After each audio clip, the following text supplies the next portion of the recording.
Lectura del Santo Evangelio según San Mateo. Gloria a ti, Señor. En aquel tiempo oyó el tetrarca Herodes lo que se contaba de Jesús y dijo a sus cortesanos: ese es Juan el Bautista, quien ha resucitado de entre los muertos, y por eso las fuerzas milagrosas actúan en él. Es que Herodes había mandado prender a Juan y lo había metido en la cárcel encadenado por motivo de Herodías, mujer de su hermano Filipo, porque Juan le decía que no le era lícito vivir con ella. Quería mandarlo matar, pero tuvo miedo de la gente que lo tenía por profeta. El día del cumpleaños de Herodes, la hija de Herodías danzó delante de todos y le gustó tanto a Herodes, que juró darle lo que pidiera. Ella, instigada por su madre, le dijo: dame ahora mismo en una bandeja la cabeza de Juan el Bautista. El rey lo sintió, pero por el juramento y los invitados ordenó que se la dieran, y mandó decapitar a Juan en la cárcel. Trajeron la cabeza en una bandeja, se la entregaron a la joven, y ella se la llevó a su madre.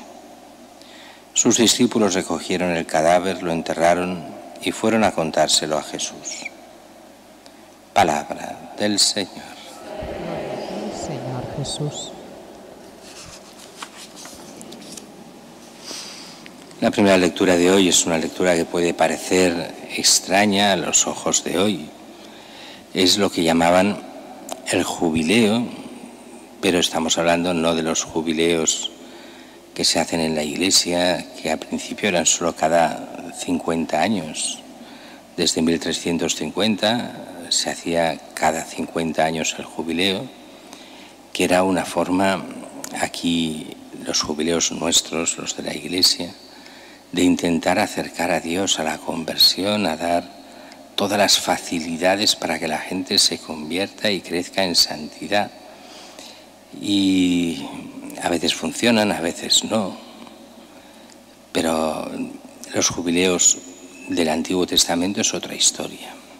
Es cuando empieza el Estado de Israel, el primer Estado de Israel.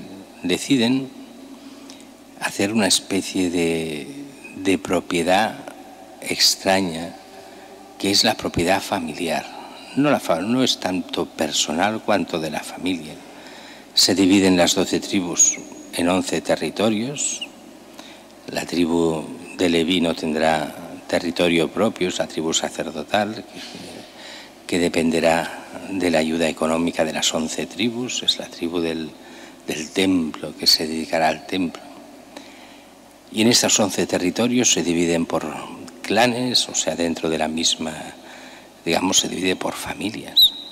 Y cada familia recibe un trozo de tierra. Ese es de la familia. ¿Se lo puede vender?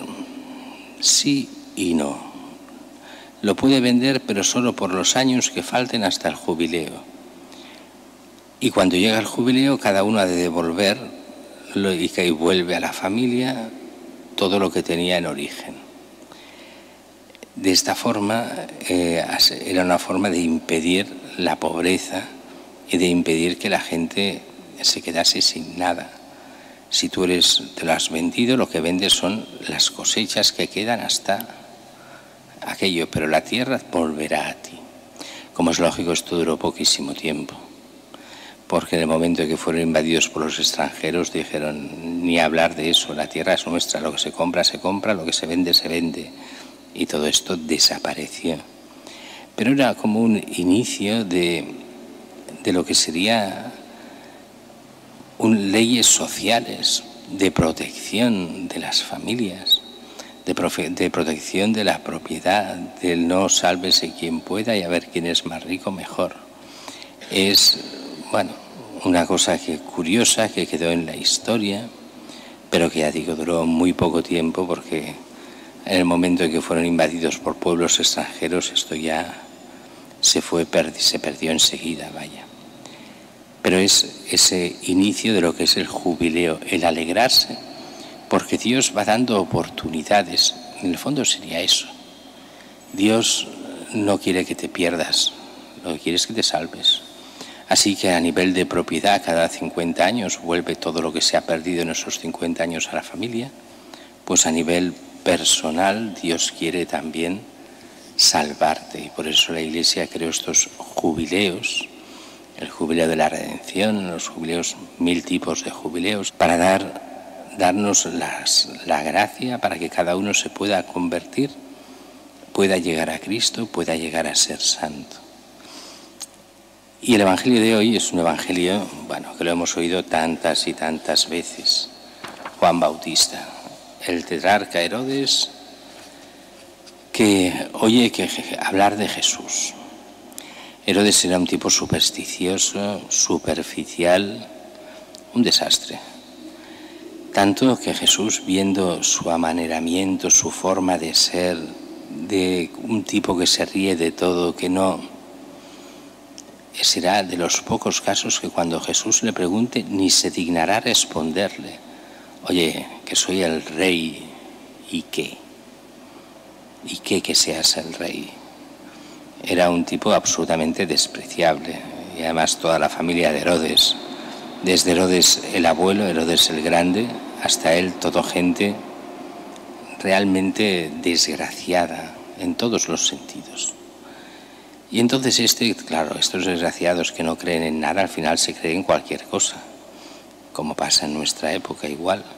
Los más desgraciados que dicen que son ateos después creen en las tonterías más...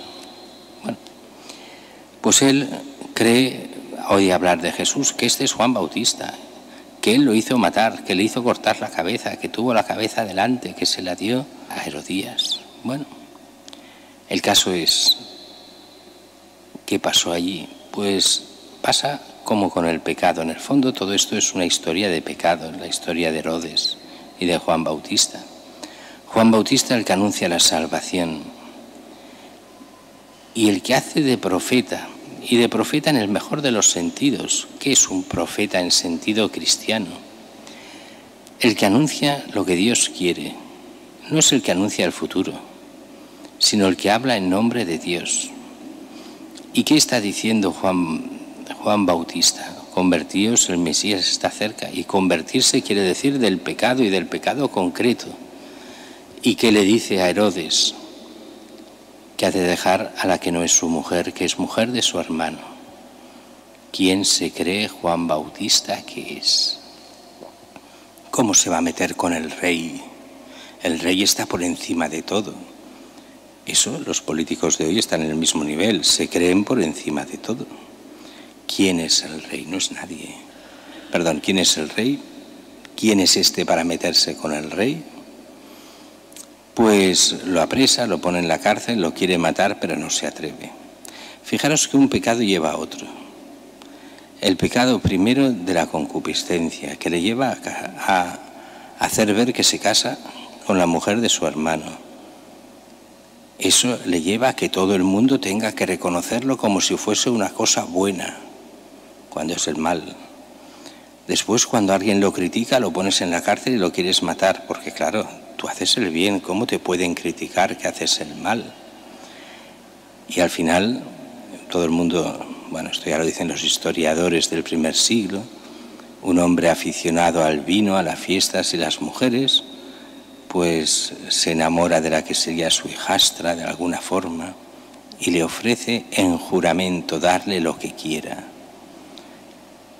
Y dice que la otra pide, por celos de su madre, la cabeza de Juan Bautista. Este odio hacia la verdad, el odio hacia la fe, el odio a Juan Bautista, como después habrá el odio a Cristo. Muy bien. Y dice que por el juramento y los invitados accede y le hace cortar la cabeza. Es curioso esto del juramento, porque es toda una mentira esto del juramento.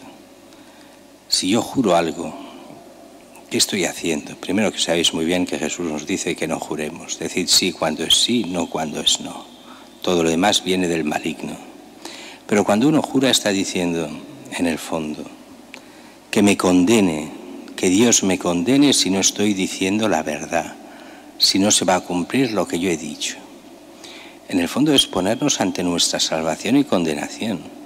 Por eso, cuando dice la gente, bueno, es que jurar en falso es decir, Señor, renuncio al cielo y me voy al infierno, porque he puesto a ti, por testigo, a ti, a Dios, con lo cual te he dejado mal a ti, no puedo salvarme. Esa es la mentalidad del juramento. Pero claro, un juramento solo puede servir para el bien. No puedes jurar ante Dios para hacer el pecado. Es absurdo. Dios solo quiere el bien. ¿Cómo le vas a jurar a Dios a hacer el mal? El hacer el mal jamás obliga. Solo puede obligar el hacer el bien. El hacer el mal es contradictorio con el juramento. Lo que juras a Dios solo puede ser el bien, si no es contradictorio en sí mismo. Pues si juras dar algo a alguien, no te puede pedir hacer el mal. En ese caso has de al revés, has de negarte, aunque hayas jurado, porque el juramento solo lleva al bien, nunca al mal. Pero él no cree en Dios. Jura, pero blasfema. Jura, pero Dios le importa un rábano. Jura, pero lo único que quiere él es quedar bien ante todo, ante los invitados, ante su palabra, no ante Dios, cuando el juramento es ante Dios. Pues bien, hace cortar la cabeza y mata al más grande después de Jesús. No cuenta María ahora en esta contabilidad. El más grande de los nacidos de Jesús, de mujer, Juan Bautista, así lo llamará Jesús. El más grande de los nacidos de mujer, asesinado por un reyezuelo, despreciable y despreciado por todos. Y eso nos ha de hacer pensar también a nosotros, porque tantas veces mucha gente, y podría ser que nosotros, nos portemos como estos reyezuelos. Nos creemos alguien, hacemos lo que nos da la gana, pensamos que podemos hacer lo que queramos, que estamos por encima de los demás, y al final somos despreciados y despreciables. Y hemos de ir con mucho cuidado de que el que no nos desprecie sea nuestro Señor, de que vivamos realmente para Él, que nos demos cuenta del camino de santidad que Dios nos pide, porque al final lo único importante es salvarnos del pecado y de la muerte y vivir eternamente con Dios. En el fondo se cumple aquello que era el lema de San Ignacio de Loyola que hoy predicamos, que hoy celebramos: ad maiorem Dei gloriam, que todo lo hagamos a mayor gloria de Dios. Y también decía él: haced todo como si todo dependiera solo de vosotros, pero sabiendo totalmente que solo depende de Dios. Él tenía claro que él era instrumento en manos de Dios para el bien del mundo, para el bien de la humanidad, para el bien de la Iglesia.